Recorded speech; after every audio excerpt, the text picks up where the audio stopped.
السلام عليكم ورحمة الله وبركاته. النهارده مع شركة اس واي ام، لا هوجن ولا دايو ولا فيجوري ولا الكلام ده كله، لا هنتكلم عن اس واي ام. طبعا اس واي ام وشركة هوجين، طبعا ده تسريبات بقى. في شركات، 3 شركات نازلين باصدارات في الفئة الشعبية جميلة جدا. وطبعا الناس بقى اللي بنتكلم نقول لك ايه في الفئة الاقتصادية، يقول لك ازاي يا عم مكنة ب 55,000 جنيه وفي الفئة الاقتصادية؟ الفئة الاقتصادية في الاستهلاك يا سيدي الفاضل، الاستهلاك وقطع الغيار والاسعار والكلام ده. لكن سعر الموتوسيكل النهارده على فكره احنا مقسمين اسعار الموتوسيكلات ل3 فئات: شعبي ومتوسط والفئه العليا. يعني من 100 وانت نازل ده فئه شعبيه، اللي هي شعبيه في ايه؟ في الاستخدامات والمواصفات بتاعتها، فعشان تركز معايا. تمام؟ طيب شركه اس واي ام منزله حاجه اسمها اكس وولف. اكس وولف 150 سي سي، موتوسيكل محندق صغير كده. شكل البرامج، الديزاين والتصميم نفس الهوجن 2 بي وال2 دي اللي هي الموتوسيكل النحله. تمام؟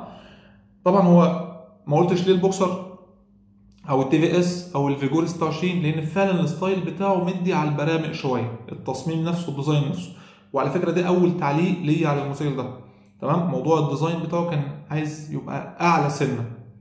طبعا احنا لسه ما شفناش اللي انا هقوله لك دلوقتي، المواصفات بتاعته اللي مكتوبه على الورق، اللي مكتوب في الكتالوج اللي جاي من هناك. وهقول لك تعليقات على التصميمات دي، على الكلام اللي جاي في الكتالوج برضه.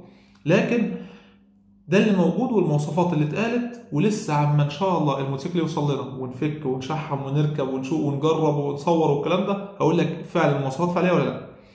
طبعا قال لك قوه ونعومه وثبات. الموتوسيكل 150 سي سي، يعني في الفئه الشعبي خالص اللي هو ال 150. تمام؟ عندك المحرك بتاعه سلندر واحد سنجل بيستم، ضغط عالي او كبس عالي، بنزين 92 ده افضل حاجه ليه. 80 هيمشي معاك ولكن ال 92 ده افضل.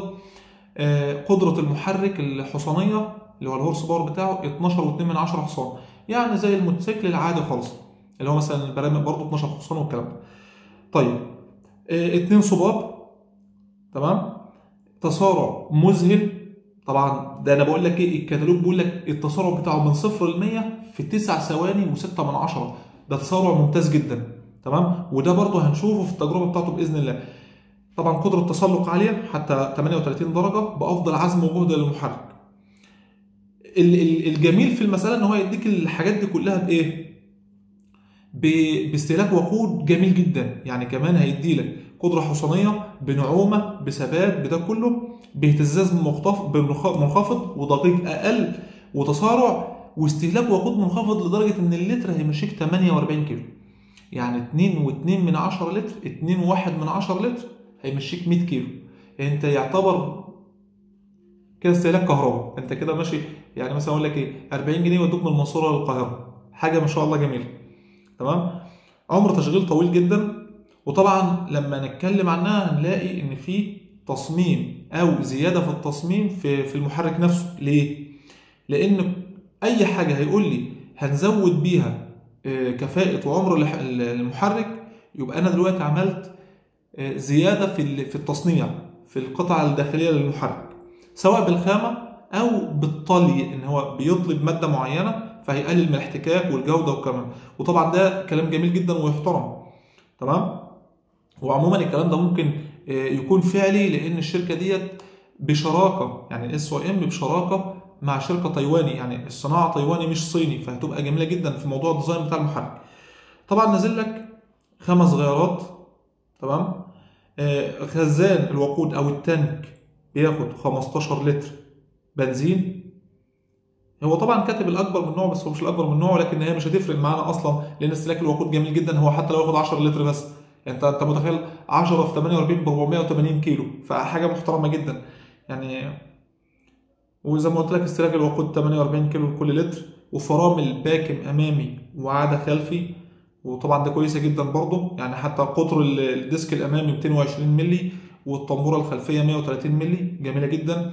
2 مساعد خلفي قابل للضبط في 3 مستويات. تمام؟ 2 مساعد امامي، علبه جنزير كامله. طبعا ده عشان حمايه مثلا لآلة الجر من الاتربه والكلام ده. فالصراحه يعني الموتوسيكل كامكانيات جميله جدا. يعني مثلا كمان مديك حامل رجل للسواق والخلفي، ده معروفه ماشي. اطول كرسي بطول 76 سم، يعني ممكن تشيل واحد واثنين وثلاثه مرتاح جدا. ده كمان هم عاملين لك الوزن القائم عليها اتقل من اي مكنه ثانيه اتكلمنا عنها. ارتفاع الكرسي عن الارض 85 سم، فالمكنه عاليه تقدر تمشي عليها كويس و100 100 وتروح وتيجي. وطبعا المكنه ايه خفيفه، انا قلت لك من الفئه الايه الشعبي والفئه الصغيره، فهتبقى بتاعت شغل شويتين وجري وخفيفه على الطريق. طبعا فيها اكسدام امامي كامل لحمايه الراكب، اطارات تيوبلس مقاس 18، يبقى 2 جنط امامي وخلفي مقاس 18. هتلاقي برضو الكاوتش بتاعها متوفر الكلام ده، متوفر آلة الجر متوفره الكلام ده. طبعا العداد بتاع السرعه والار بي ام موجود، الغيارات، الانوار، الاضاءه، كل ده تمام. المحرك تبريد هواء، وفي نفس الوقت المحرك فيه نظامين للتشغيل، اللي هو نظام الكهربي السهل، تفتح كونتاك وتدوس مارش كده يشتغل، ده لسهوله الاستخدام. طيب حصل اي عطله بقى كهربائي او ميكانيكي في المارش، عندي منافله، يبقى انا عندي مارش ومنافله تمام، وتبريد هواء ولتر زيت تمام. طبعا معاه شهاده ضمان لمده سنه، ودي حاجه كويسه جدا، وضمان حقيقي، بقول لك ضمان حقيقي لمده سنه. توفر قطع غيار اس واي ام التايوانيه كامله، ودي برضه ميزه ممتازه جدا. قال لك احنا هننزل مع الموتوسيكل قطع غياره كامله، يعني انت هتشتري الموتوسيكل تاني يوم حصل فيه مشكله، انت معاك ضمان سنه، ده رقم واحد. اتنين، قطع غيارك كامله موجوده. ده كده تقريبا المواصفات اللي هم حطوها في الموتوسيكل ده. كل التعليقات بتاعت اللي وصلهم الاعلان ده ايه بقى؟ يعني النهارده لما عملنا فيديو على الفيس، لقينا اغلب التعليقات عن الديزاين، التصميم نفسه مش عاجب بعض الناس، مقابل السعر، الفئه السعريه. يعني هو منزل السعر بتاعه 54900، يعني 55000 جنيه بسعر البوكسر. طيب هو لو جينا نبص للتصميم نفسه، هنلاقي التصميم نفسه شكل البرامج، مكنه خفيفه على الطريق ومكنه صغيره. طيب 55 دول هنحطهم في ايه؟ قال لك هنحطهم في امكانيات مش في شكل. انا ما يهمنيش الشكل بس الامكانيات.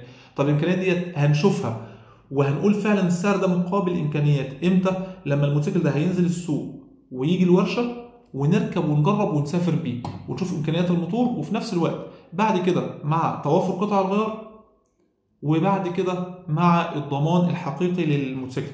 يعني غالبا بيبقى في بعض الموتوسيكلات ولو نسبة 1% في أعطال صناعة، ولكن حتى الآن مفيش ضمان حقيقي في مصر، أغلب الضمانات وهمية خصوصا في الفئة الشعبي.